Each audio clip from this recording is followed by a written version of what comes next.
අද මේ විශේෂ පැහැදිලි කිරීමට එකතු වුණාට ගොඩක් ස්තුතියි. අද අපි කතා කරන්න යන්නේ අතරම මාර්ම කුතුහලයක් හිතෙන මාතෘකාවක් ගැන.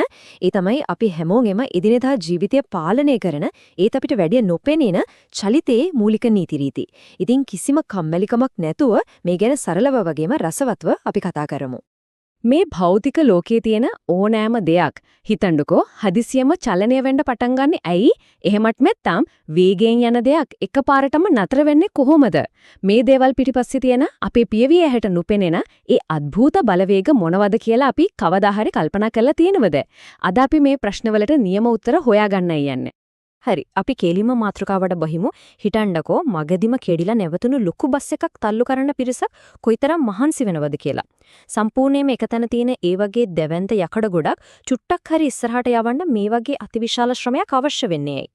ඒක ඇතරම හල්ම අපූර්ව කාරණාවක්. මේ අවස්ථා දෙකේ තියෙන වෙනස අපි පොඩ්ඩක් සංසන්දනය කරලා බලමු. එක පැත්තකින් පොඩි මේසයක් අපි හරිම ලේසියෙන් තල්ලු කරනවා. අනිත් පැත්තෙන් අර දැවැන්ත බස් එක තල්ලු කරන්න දාඩිය පෙරාගෙන මහන්සි වෙනවා. මේකට හේතුව තමයි එකතැන තියෙන ඕනෙම දෙයක් චලනය කරන්න හදනකොට ඊට විරුද්ධව ක්‍රියාත්මක වෙන ස්වභාවික ප්‍රතිරෝධී බලයක් එමත් නැත්නම් ඝර්ෂණයක් තියෙන එක. අපි අනිවාර්යයෙන්ම මේ ප්‍රතිරෝධය පරාජය කරන්නම ඕනි යමක් චලනය කරන්න නම්.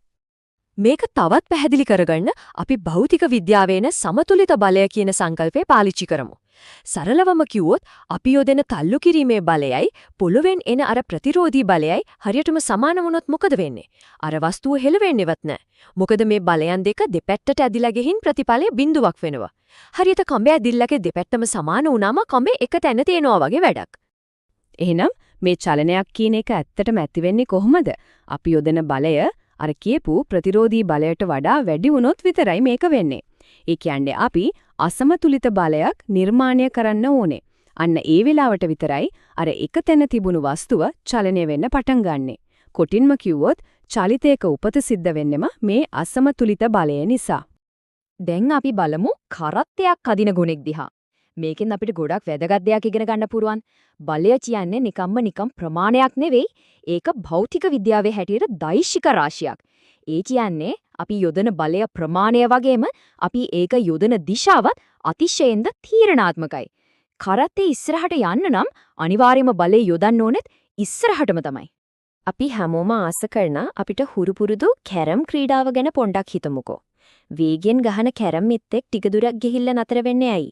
යමක් නතර වෙන්න නම් මොකක් හරි බාධාවක් තියෙන්න මේ නේද?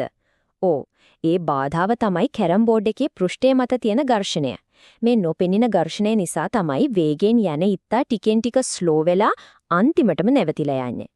අපි කැරම් බෝඩ් එකට පවුඩර් දැම්මහම මොකද්ද වෙන්නේ? පවුඩර් නිසා බෝඩ් එක මාරම ස්මූත් වෙනවා, ඝර්ෂණය ගොඩක්ම අඩු වෙනවා. එතකොට ඉත්තාට කිසිම බාධාවක් නැතුව ගොඩක් දුර යන්න පුළුවන්. මේක ටිකක් ගැඹුරින් හිතුවොත් කිසිම ඝර්ෂණයක් කිසිම බාධාවක් නැති තැනක චලනය වෙන වස්තුවක් සදාකාලිකවම එකම වේගයෙන් යාවි නේද? ඒක ඇත්තටම පුදුම හිතෙන අදහසක්. අපි මේ කතා කරපු හැමදේම පිටිපස්සේ තියෙන මහා සිද්ධාන්තය තමයි අයිසැක් නිව්ටන්ගේ පළවෙනි නියමය. මේකෙන් සරලවම කියන්නේ බාහිරින් අසමතුලිත බලයක් යෙදෙන්නේ නැති තාක්කල් එක තැන තියෙන වස්තුන් දිගටම නිශ්චලවම තියෙනවා කියන එක. ඒ වගේම චලනය වෙන වස්තුන් ඒකාකාර වේගයකින් දිගටම ගමන් කරනවා කියන එක. මුළු විශ්වයේම චලිතය තීරණය කරන ප්‍රබලම නීතියක් විදියට මේක හඳුන්වන්න පුරුවන්. එතකොට මේ න්‍යායාත්මක කතාව අපේ සැබෑ ජීවිතයට විශේෂයෙන්ම අපේ ආරක්ෂාවට සම්බන්ධ වෙන්නේ කොහොමද කියලා අපි දැන් බලමු. වේගෙන් යන බස් එකක අපි යද්දී ඩ්‍රයිවර් එකපාරටම බ්‍රේක් ගැහුවොත් මොකද වෙන්නේ? ඇයි අපේ ඇඟ ඉස්සරහට විසි වෙන්නේ? මේක අපි හැමෝම අත්දැකලා තියෙන ඒ වගේම ගොඩක් භයානක වෙන්න පුළුවන් සිදුවීමක්. මේකට ප්‍රධානම හේතුව තමයි භෞතික විද්‍යාවේන අවස්ථිති කියන සංකල්පය. අවස්ථිතිය කියන්නේ වස්තුවක් දැනට ඉන්න තත්වයම දිගටම ඉන්න දක්වන ඒ ස්වභාවික කැමැත්ත. එහෙම නැත්නම් මුරණ්ඩුකම. බස් එක බ්‍රේක් කරලා නැවතුවත් මගියෙකුගේ ශරීරයේ ඉහළ කොටස අර බස් එක ගියකු වේගයෙන් මේ ඉස්සරහට යන්න උත්සාහ කරනවා. අන්න ඒ අවස්ථිතිය නිසා තමයි එකපාරටම ඉස්සරහට විසි වෙන්නේ. එහෙනම් මේ වගේ අනතුරකින් බේරෙන්න අපිට අනිවාර්යයෙන්ම බාහිර අසමතුලිත බලයක් ඕනේ වෙනව නේද? අනේ බාහිර බලය තමයි වාහනවල තියෙන සීට් බෙල්ට් එක. අවස්ථිතිය නිසා ඇඟ ඉස්සරහට යන්න හදනකොටම සීට් බෙල්ට් එක ක්‍රියාත්මක වෙලා ඒ ගමන වළක්වනවා. නිව්ටන්ගේ පළවෙනි නියමය ප්‍රායෝගිකව පාවිච්චි කරලා මිනිස් ජීවිත බේරගන්න හදපු මාරම සරල ඒ වගේම විශිෂ්ට උපක්‍රමයක් තමයි මේ ආසන පටිය කියන්නේ. අපි මේ කතාබහ අවසන් කරන්න කලින් පොඩි දෙයක් ගැන හිතමු. පුංචි මේසයක් තල්ලු කරන තැන ඉඳලා වාහන අනතුරකින් අපිව බේරගන්න සීට් බෙල්ට් එක දක්වාම තියෙන හැම ආරම්භයක්ම හැම නතර වීමක්ම පාලනය කරන්නේ මේ අදෘශ්‍යමාන නීති මගින්. එහෙමනම් අපේ දිනදා ජීවිතේ නිහඬවම පාලනය කරන තවත් කොයිතරම්නම් නොපෙනෙන බලවේග මේ ලෝකයේ ඇද්ද?